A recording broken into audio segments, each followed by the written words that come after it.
I would like to point out, if I may, this is not a weekend entertainment.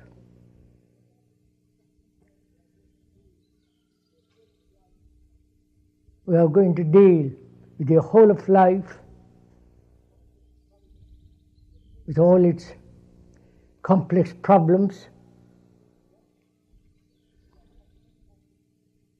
and not a particular subject. This is not a lecture.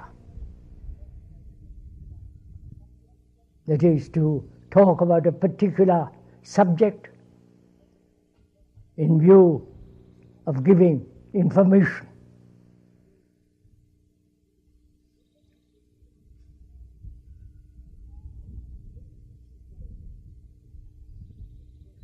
I think it would be good if we could, from the very beginning of these talks, and there will be, I believe, 6 of them, and 4 question and answer meetings, if we could, from the very beginning, understand that we are not instructing anybody anything. We're not bringing up some kind of ideas or beliefs or some conclusions to convince you of anything. This is not a propaganda, but rather, if we could, during all these talks, think over together, observe together, listen to the whole movement of one life, whether it is in the South Africa, South America, Europe or America or Asia. We are dealing with a very, very complex problem that needs to be studied very carefully, hesitantly, without any direction, without any motive, to observe, if we can, the whole outward happening of our life. Because if we don't understand what is happening outside of us, which is the measure by which we'll be able to understand ourselves, if we do not understand what is actually going on in the world, the external world, outside the skin, as it were, outside the psychological field, we'll have no measure by which to observe ourselves. So first, if we may, let us together observe. I mean by that word to look carefully, without any bias, as an American or Argentine or British or French or Russian, to observe, or Asia, to observe without any motive, which will be rather difficult, to see clearly, if we can, what is going on. As one observes and travels around the world, there is a great deal of dissension, discord, disagreement, disorder, a great deal of confusion, uncertainty. There are the demonstrations against one particular form of war. There are terrorism, the preparation for wars, spending untold money on armaments. There are the national divisions. One nation against another, preparing for eventual war. And there are the religious sectarian divisions. The Catholic, the Protestant, the Hindu, the Islamic world, the Buddhist, and there's this constant division in the world.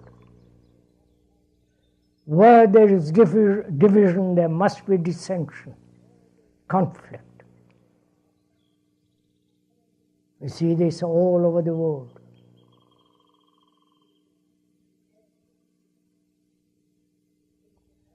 And there is the national honor, for which one is proud and willing to kill others. There are the various sects, gurus, with their particular following.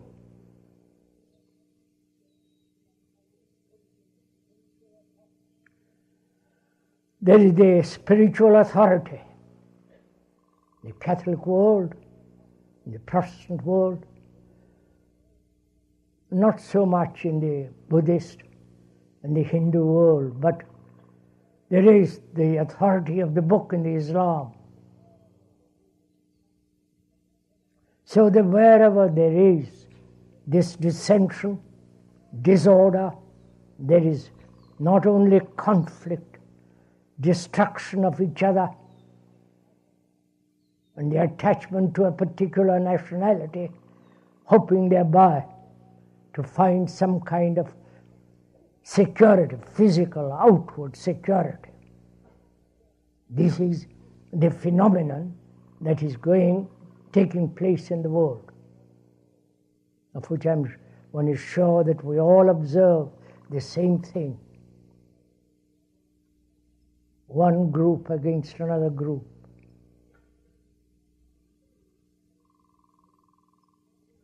And so there is isolation taking place, not only for each human being, but the isolation of groups.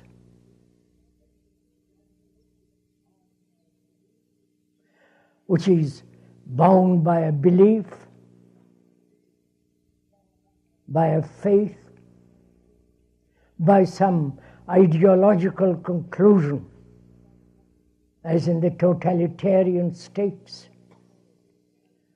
and in the so-called democratic world with their ideals. So the ideals, beliefs, dogmas, rituals are separating mankind. This is actually what is going on in the world.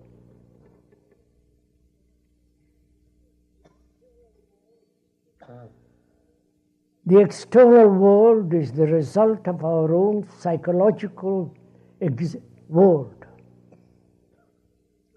This outward world is created by each one of us, because we are isolated human beings.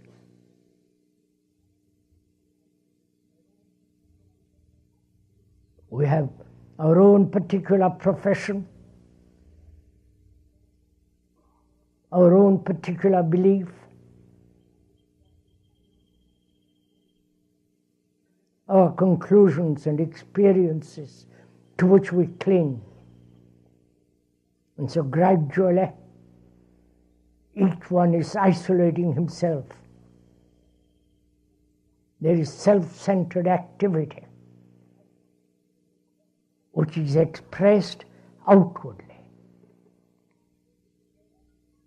As the nation belonging to some religious group,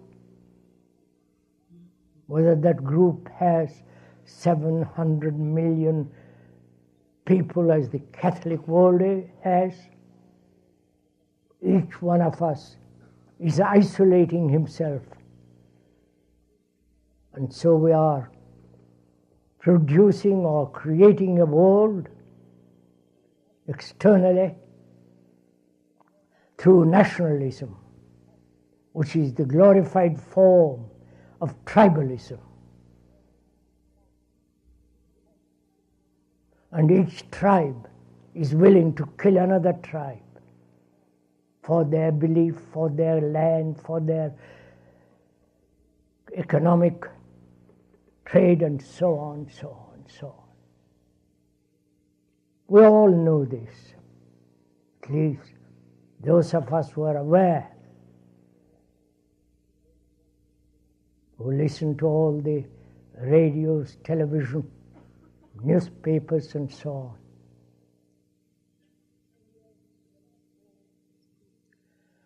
And there are those who say, this cannot be changed at all. There is no possibility of human conditioning being transformed. The world has been going on like this for thousands and thousands of years. And this world is created by the human condition, and that condition can never possibly be transformed, bring about a mutation in itself. They assert that there can be modification, slight change, but man will ever be what he is, in conflict with each other, murdering each other, and bringing about a division in himself and in the world. And there are those who have tried the social reform of various kinds all over the world, but they too have not brought about deep, fundamental mutation in the human consciousness. This is the state of the world.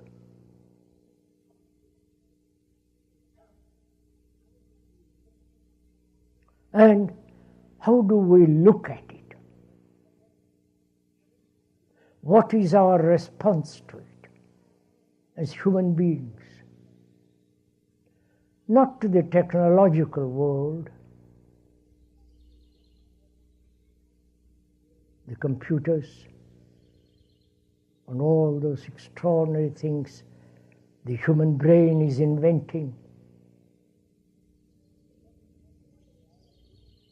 but what is actually our relationship, not only with each other, but with this external world? What's our responsibility? Do we leave it to the politicians?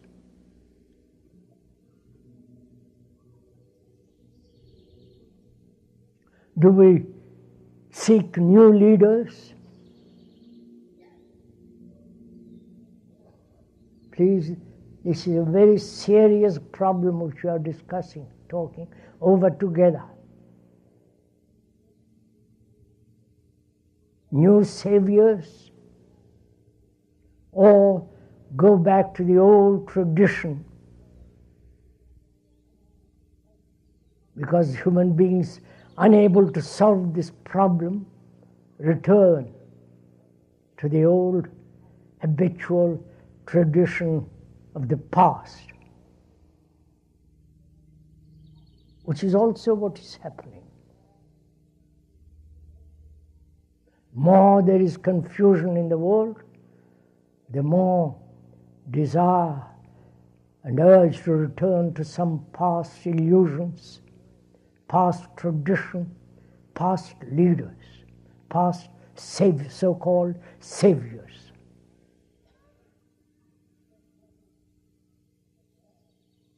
So if one is aware of all this, as one must,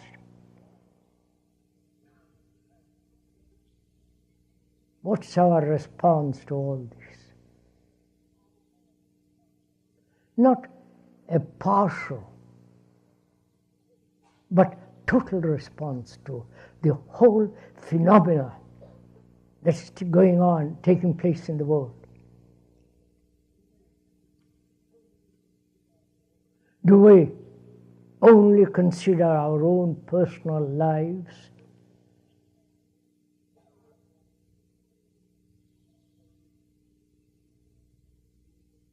How to live a quiet, serene, undisturbed life in some corner?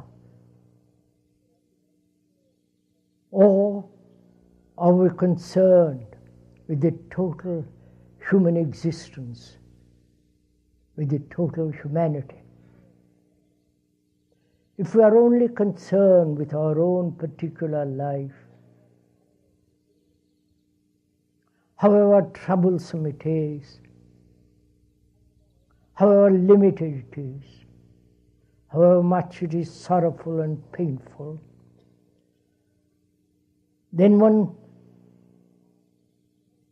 does not realize the part is the whole.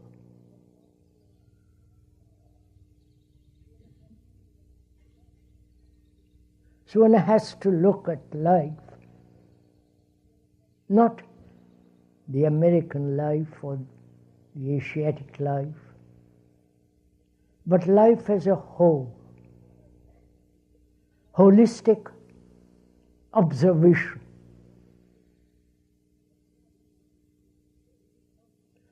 The observation that is not a particular observation. It's not my observation or your particular observation, but the observation that comprehends the totality, the holistic view of life. Each one of us has been concerned with his own particular problems. Problems of more money, no job, seeking one's own fulfillment, seeking everlastingly pleasure,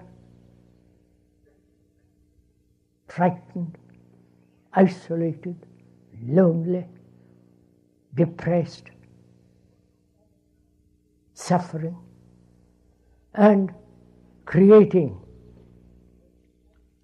being personal, a savior outside who will transform or bring about a salvation for ourselves, for each one of us.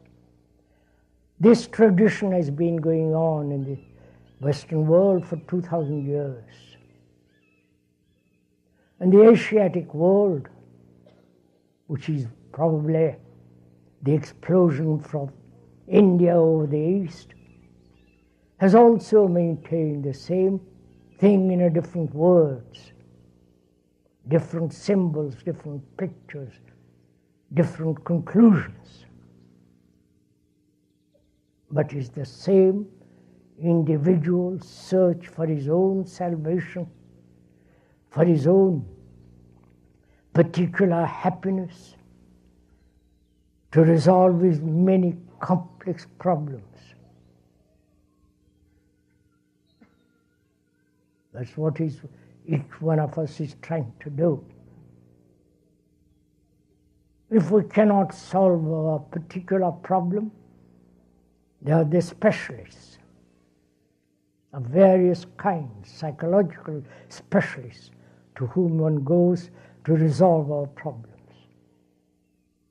They too have not succeeded, nor the scientists On the contrary,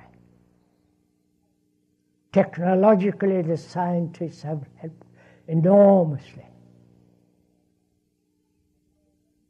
Less disease, better communication, curing, sanitation, and so on, so on. And also the scientists are maintaining the war. Scientists are responsible for all the gadgets of war.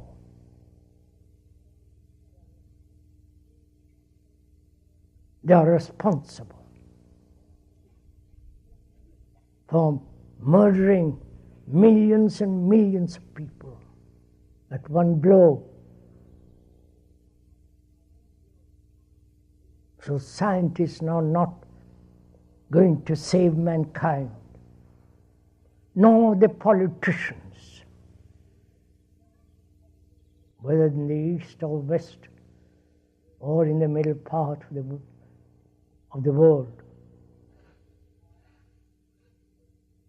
They seek power, possession, and they play all kinds of tricks on human thought. You know all this. And in the Western world, we elect them. God knows how we elect them. And the Russian world, you don't. They're totalitarian dictatorship, complete prison.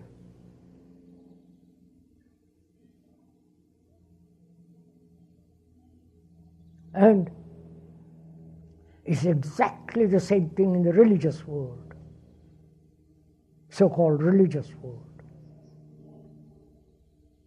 The authority of the hierarchy.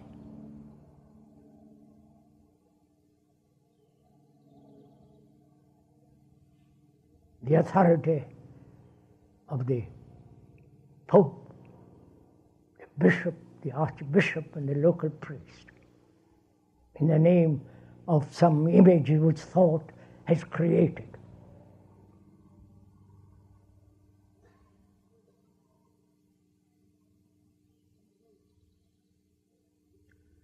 And we, as human beings, separated, isolated, we haven't been able to solve our problems.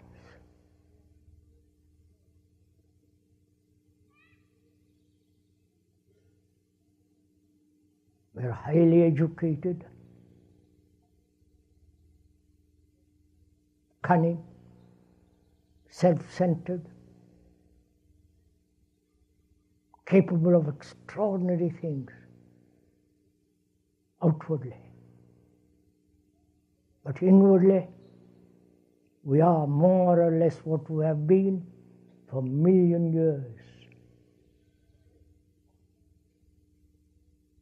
We hate, we compete, we destroy each other. Which is what's going on actually at the present moment. You have heard the experts talking about the recent war. They're not talking about human beings being killed, but destroying airfields, blowing up this or that.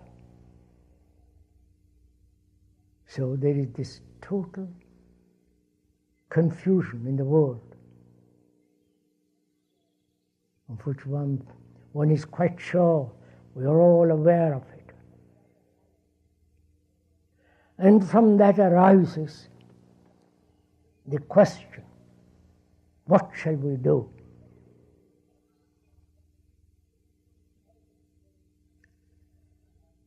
As a friend once, some time ago, told the speaker,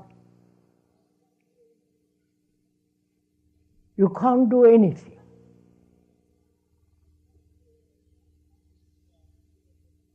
You are beating your head against a wall. It will go on like this for the next million years. Fight, kill, destroy each other,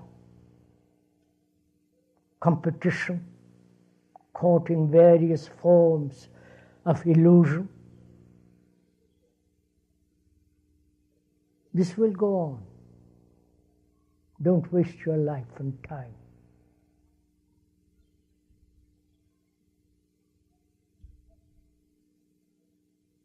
This tragedy, the terrifying events that may happen by some crazy person pressing a button, or the computer taking over man's capacities, thinking much quicker, more accurate. And the computer too may destroy the human being, the human mind, human brain, because the computer with robot can do all kinds of things, as they're doing in Japan. So what's going to happen to human beings? So this is the vast problem which we are facing.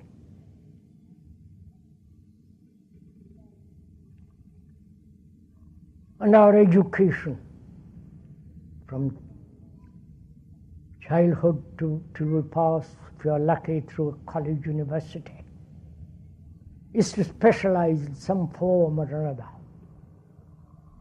accumulate a lot of knowledge, store it up in the brain and get a job and hold on to the job skillfully, if you can, for the rest of one's life.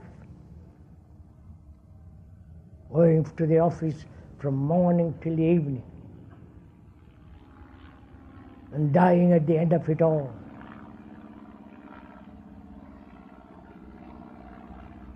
This is not a pessimistic attitude or observation. This is what actually is going on.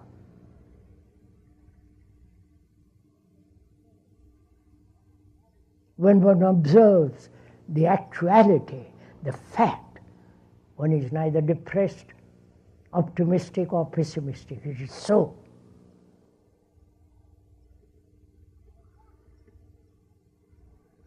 And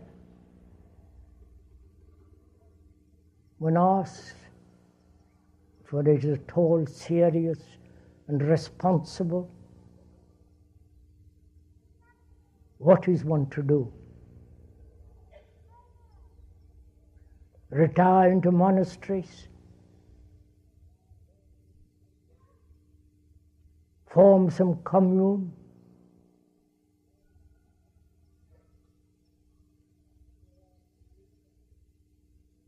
Go off to Asia and pursue Zen meditation or other forms of meditation?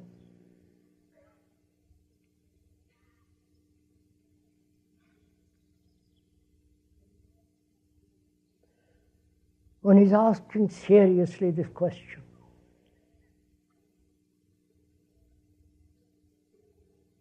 When you are confronted with this crisis in consciousness, it's not the crisis is not over there outside of us. The crisis is in us. You know that saying, we have seen the enemy, and the enemy is us.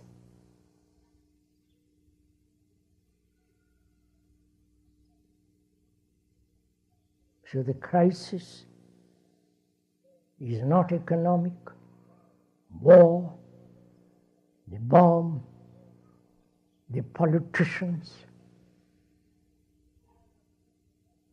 the scientists, but the crisis is within us.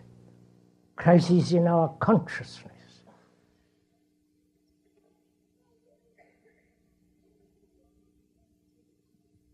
Until we understand very profoundly the nature of that consciousness and question, delve deeply into it and find out for ourselves whether there can be a total mutation in that consciousness. The world will go on creating more misery, more confusion, more horror. So our responsibility is not some kind of altruistic action out, political or economic, but to comprehend the nature of our being. Why we human beings who have lived on this beautiful, lovely earth, why we have become like this.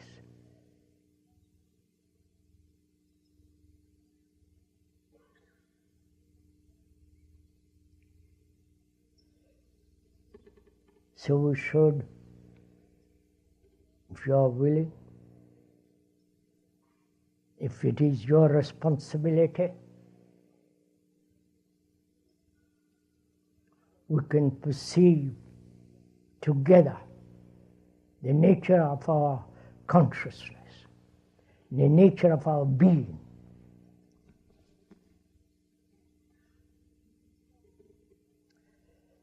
This is not, as we said, a lecture. A lecture being a dissertation on a particular subject, giving or pointing out information. That's what one means by a lecture.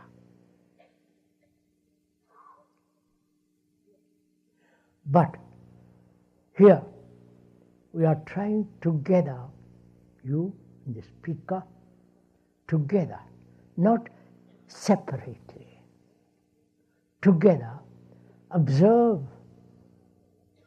the movement of this consciousness and its relationship to the world, whether that consciousness is individual, separate, or that consciousness is the whole of mankind.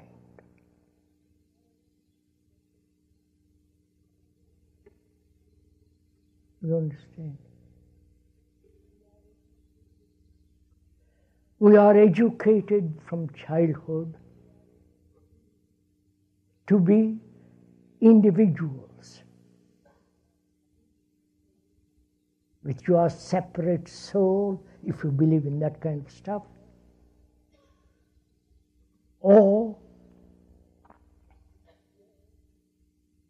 you have been trained, educated, conditioned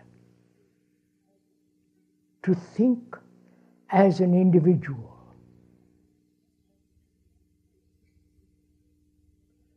You think, we think, because you have a separate name, separate form, that is dark, light, tall, short, fair, black, and so on, and your particular tendency, we think we are separate individuals, our own particular experiences, and so on.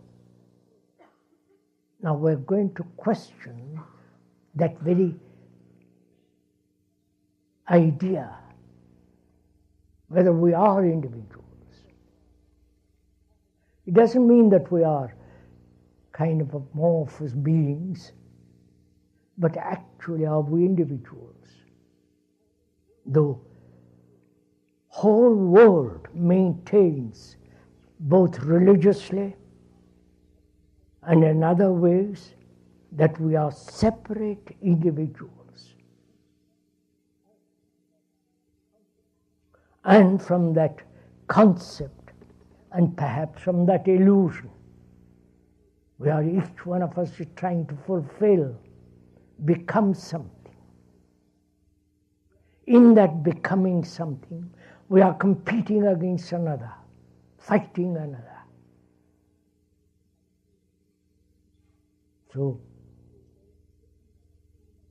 if we maintain that way of life, we must inevitably cling to nationalities, tribalism, war. Why do we hold on to nationalism? The passion behind it, which is what is happening now. The British against the Argentine, the Jew against the Arab, Arab against the Jew, and so on. Why do we give such extraordinary passionate importance to nationalism, which is essentially tribalism? Why? Is it because in tribalism, holding on to the tribe, to the group, there is certain security, not only physical security, but psychological security, inward sense of completeness, fullness. If that is so, then the other tribe also feels the same,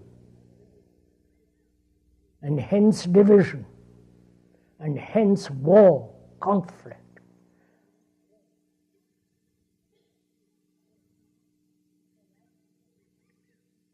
If one actually sees the truth of this, not theoretically, and if one wants to live on this earth, which is our earth, not yours or mine, American or the Russian or the Hindu, it's our earth to live on, then there is no nationalism at all. There's only human existence. One life. It's not your life or my life, it's living the whole of life. And this tradition of individuality has been perpetuated by religions, both in the East and in the West. Individuals, savior for each individual, and so on, so on. Now, is this so? You know, it's very good to doubt. Very good to have a mind that questions, doesn't accept.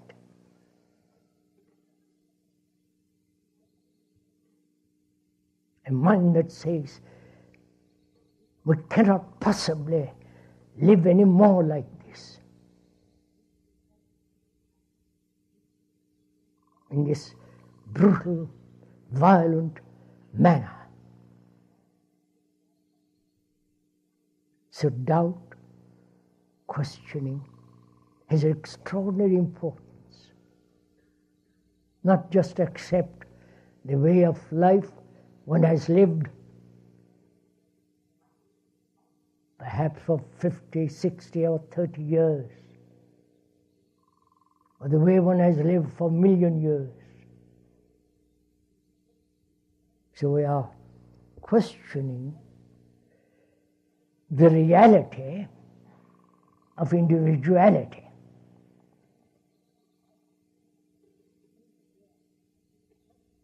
Is your consciousness, we understand by the meaning of that word to be conscious, the content of your consciousness. To be conscious means to be aware, to know, to perceive, to observe. Is your consciousness with its content, the content being your belief, your pleasure, your experience, your particular knowledge which you have gathered, either through some particular external subject or the knowledge you have gathered about yourself, your fears, the attachments, the pain, the agony of loneliness, the sorrow,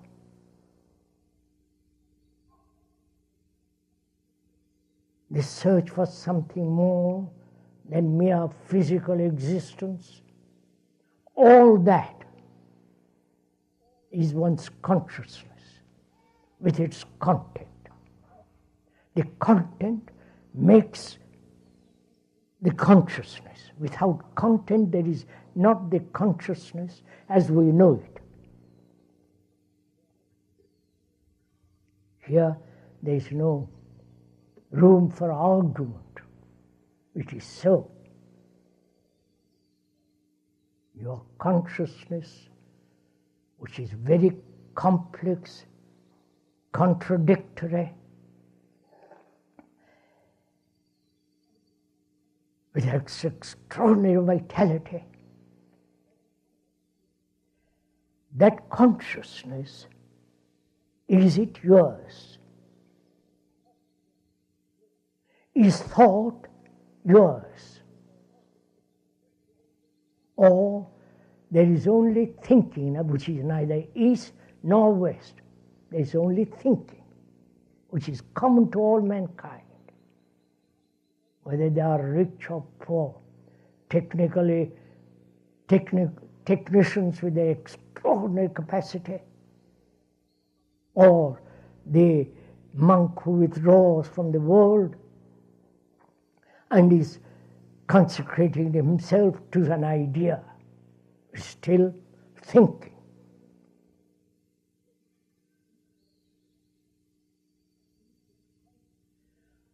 Is this consciousness common to all mankind? Common in the sense, not degrading. Is this consciousness yours or also the rest of mankind? Wherever one goes, one sees suffering,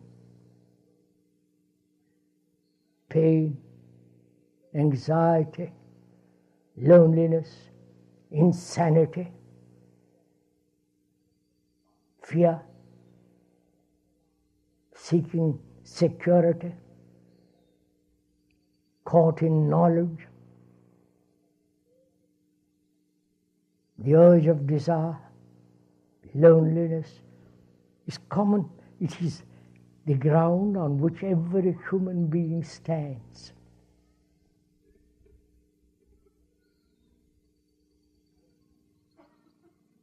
Your consciousness is the consciousness of humanity, the rest of humanity.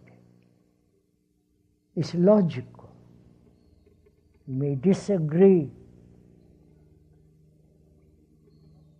You may say, mine consciousness is separate, and it must be separate. But is it so?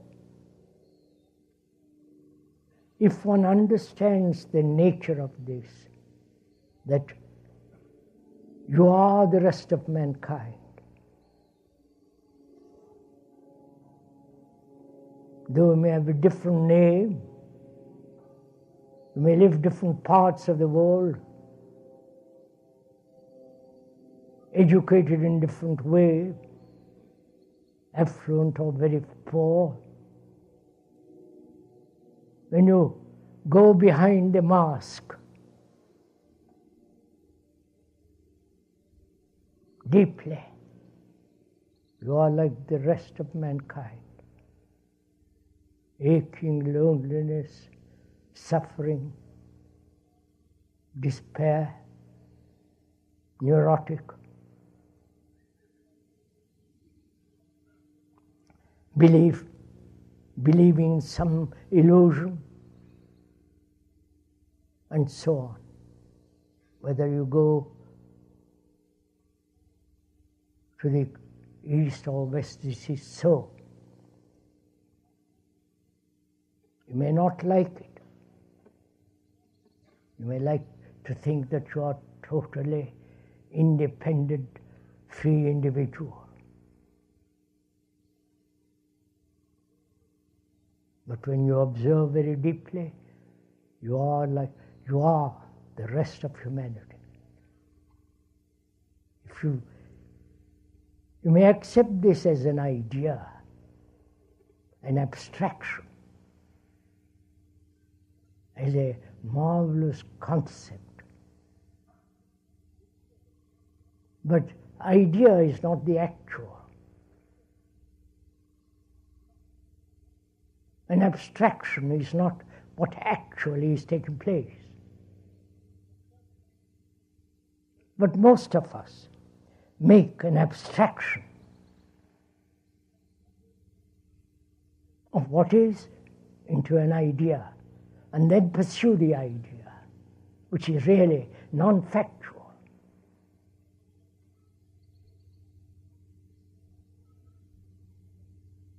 So, if that is so, that is, if my consciousness and yours, with all its content, the content in itself is contradictory, confused, struggling against each other, fact and non-fact, wanting to be happy, being unhappy, wanting peace, living without violence, and yet be violent. A consciousness in itself is disorder.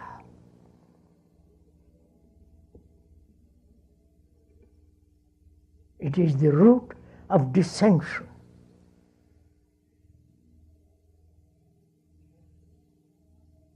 And until we understand, go into it very deeply,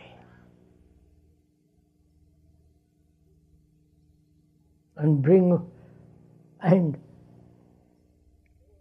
discover total order, we shall have always disorder in the world. So, a serious person, I mean that by that word, not easily dissuaded from the pursuit of understanding, the pursuit of delving deeply into himself, into his consciousness, which is the common consciousness of all men.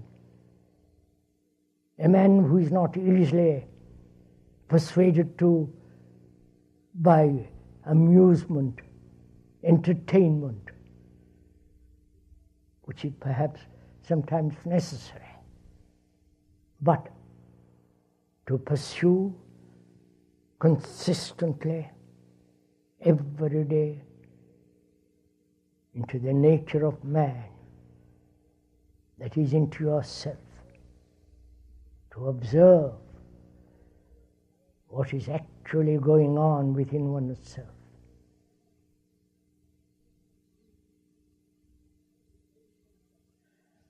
And from that observation, action takes place. Not what shall I do as a separate human being, but action of which comes or gives out of total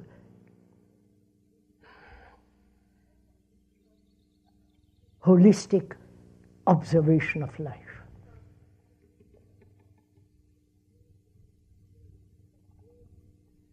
By that word holistic, we mean a healthy, sane, rational, logical, and a perception that is whole, which is holy, H-O-L-Y. And we are using that word in that sense, holistic.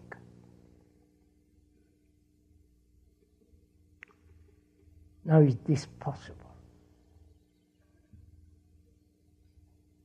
Is it possible for a human being like us who are laymen, not specialists, laymen, is it possible for us to look at this, look at the contradictory, confusing consciousness as a whole? Or must we take each part of it? Please just listen for a few minutes if you're interested.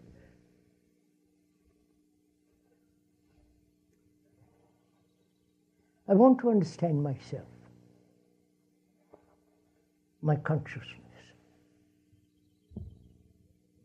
I know from the very beginning it's very contradictory. Wanting one thing and not wanting another thing. Saying one thing and doing another. No, I know. Belief separates man. I believe in whatever it is, Jesus or Krishna or something. Or I believe in my own experience, which I hold on to. Or the knowledge which I have accumulated through 60 years or 40 years or 10 years. That becomes extraordinarily important. I cling to that. So I recognize belief destroys and divides people. And yet I can't give it up because belief is strange vitality.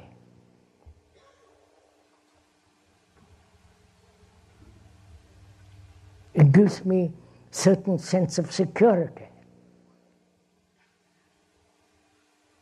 I believe in God. It's an extraordinary strength in that. But God is invented by man. If we're all, as some people believe, we're all the children of God, God must be an extraordinary human being, extraordinary person. Because if we observe what we are miserable entities. And God must be also rather miserable about all this. So God is the projection of our own thought, our own demands, our own hopeless despair, and the opposite of all that. Or I believe in some form of gurus, all that belief. Why do I have beliefs at all?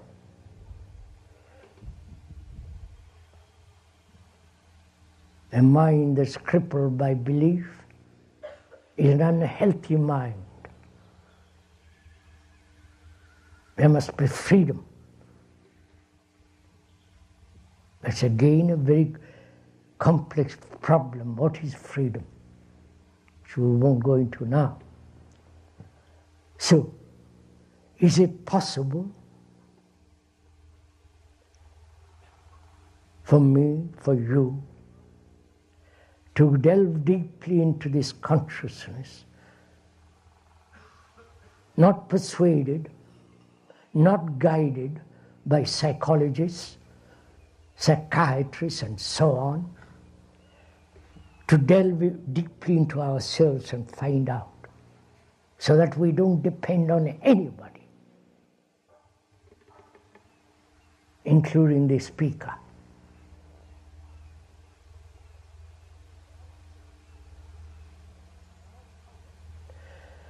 In asking that question,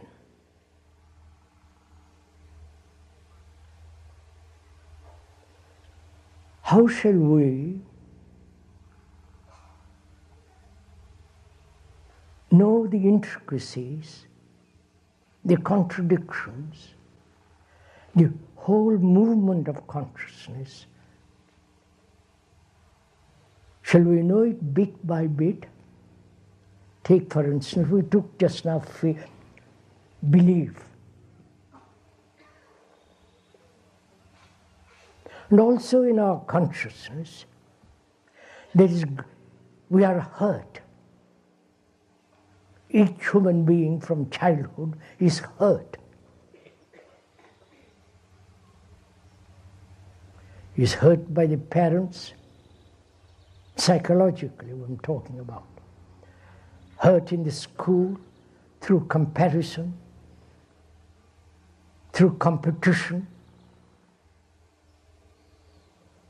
through saying you must be first class at this subject, and so on. Is college, university, and life is constant process of being hurt. We all know this. We're all human beings which are hurt deeply, of which we may not be conscious. And from that hurt, there are all forms of neurotic actions.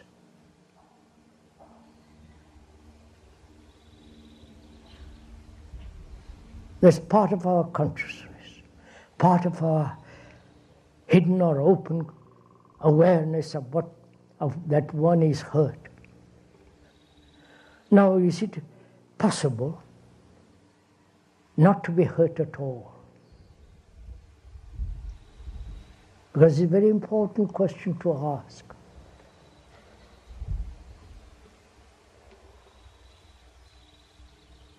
Because the consequences of being hurt are building a wall around oneself,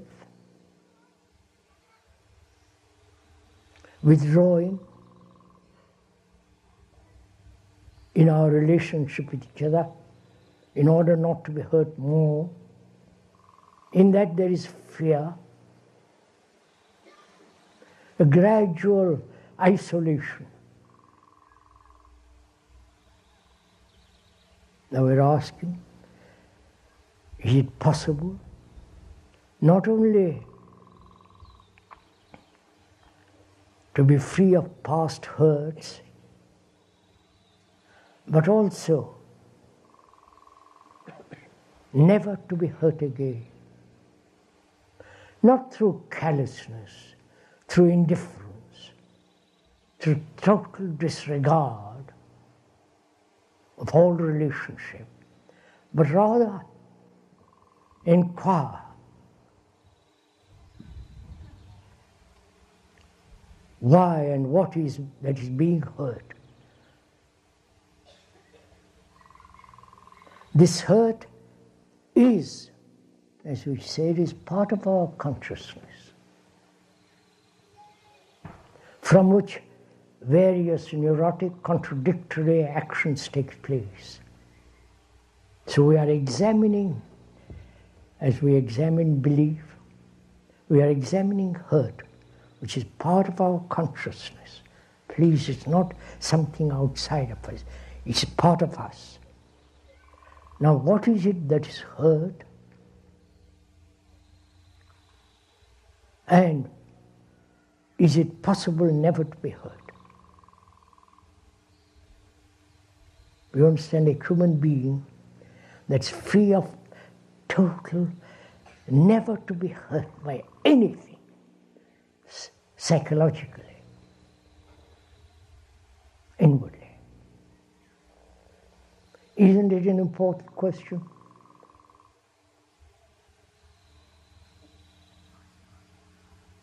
And what is that is hurt? We say that's me, I am hurt. What is that me?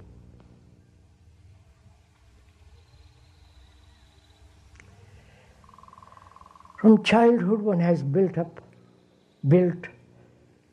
an image of oneself. We have many, many images. Not only the images that people give us, but also the images that we ourselves have built. As an American, that's an image. As a Hindu, as a specialist. So, the me is the image that I have built about myself as a great man, or I am very good at this or that. And that image gets hurt. Right? You have an image. You are a marvelous cook, a marvelous carpenter, great talker. I'm not. Great talker, writer, spiritual being, a leader. We have created these images for ourselves. We have other images which we won't go into for the moment. These images are the whole of me. When I say I'm hurt, we mean the image is hurt. If I have an image about myself, which I have not, if I have one, you come along and tell me, don't be an idiot. I get hurt. That is, the image which I have built about myself as not being an idiot, a silly ass, you come along and say you are, and that hurts me. And I carry that image, that hurt for the rest of my life. Careful not to be hurt, warding off any statement of my idiocy. Don't laugh. It's your problem, not mine.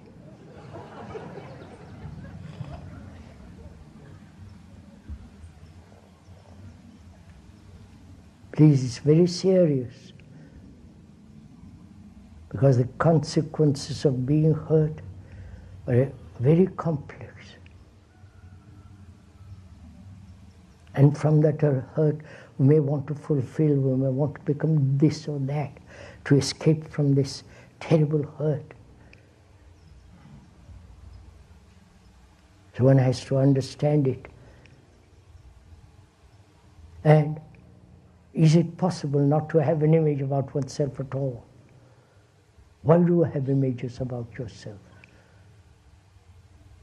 You may look very nice, bright, intelligent, fair-faced, and I want to be like you. And if I'm not, I get hurt. So comparison may be one of the factors of being hurt. Psychologically, then why do we compare? You understand all these questions? That is it Can one live a life in the modern world without a single image?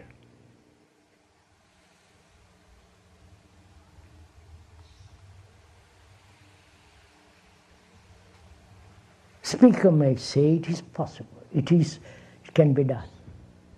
But that requires the understanding of relationship.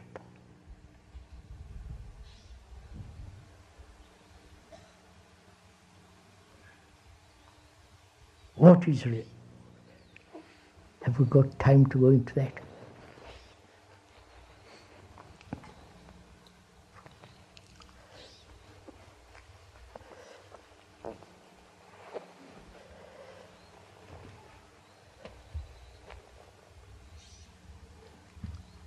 We've talked over an hour. You must be tired.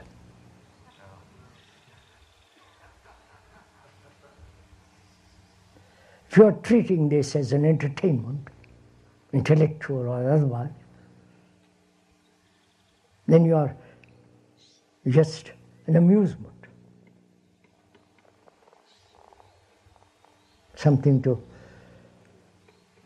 do on Saturday morning.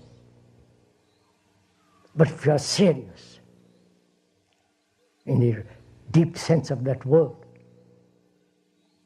committed to the solution of the human problems, then your brain must be as active as that of the speaker, not just accept a lot of words. Perhaps some of you are not used to all this, because we think along the old traditional lines, habits, and take the easiest way of life. But this requires a great deal of energy so that you find out whether it's possible never to be hurt, and whether it's possible to live a life without a single belief which dividing the world and human beings and so destroying each other. The South Americans believe in one thing, and the Western world believes something else. The ideas, the ideals, the ideologies are destroying human beings.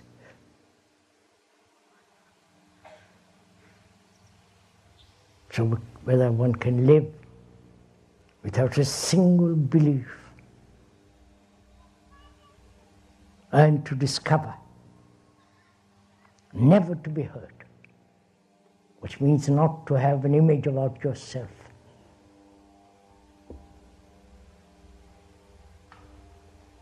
As a Hindu, as a Buddhist, as a Catholic, as a Protestant, as a professor, you may profess, you may teach, you may inform, but the image you have created about yourself as a professor, not what you profess, you understand? Is that possible?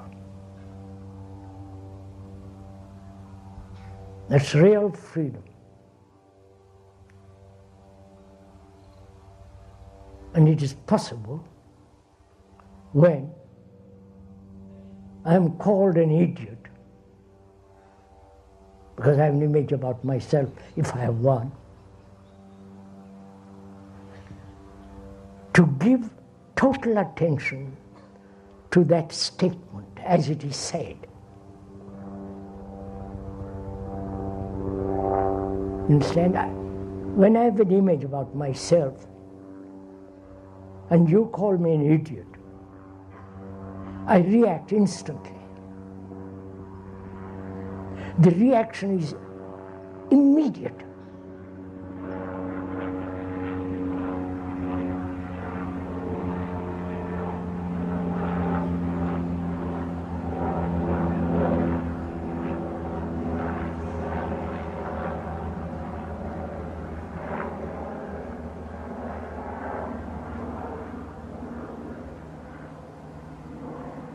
As the reaction is immediate, to give attention to that immediacy.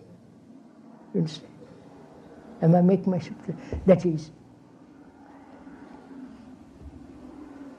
to listen very clearly to the idea that I'm an idiot.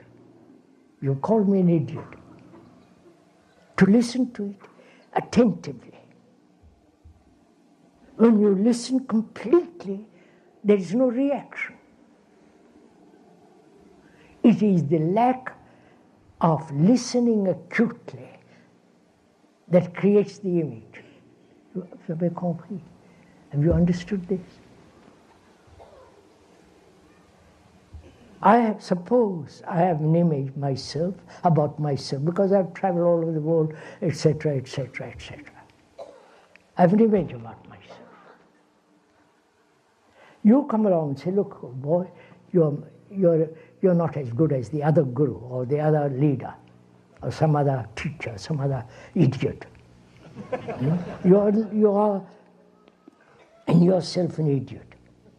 I listen to that completely. Give complete attention to what is being said. When there is total attention, there is no forming of a center. It's only inattention that creates the center. Have you understood this?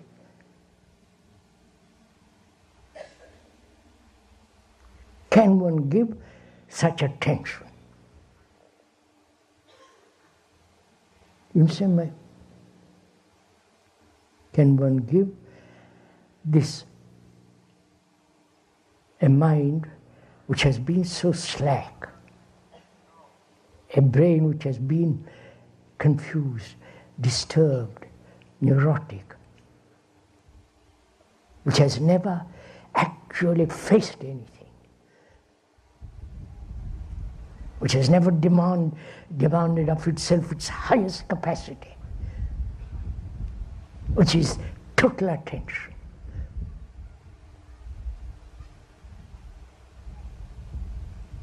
And when there is total attention to the statement that one is, that I'm an idiot, it has lost totally all its significance.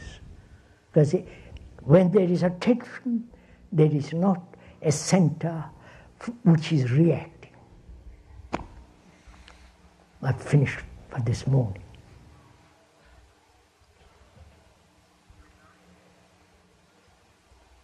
I believe we meet tomorrow morning.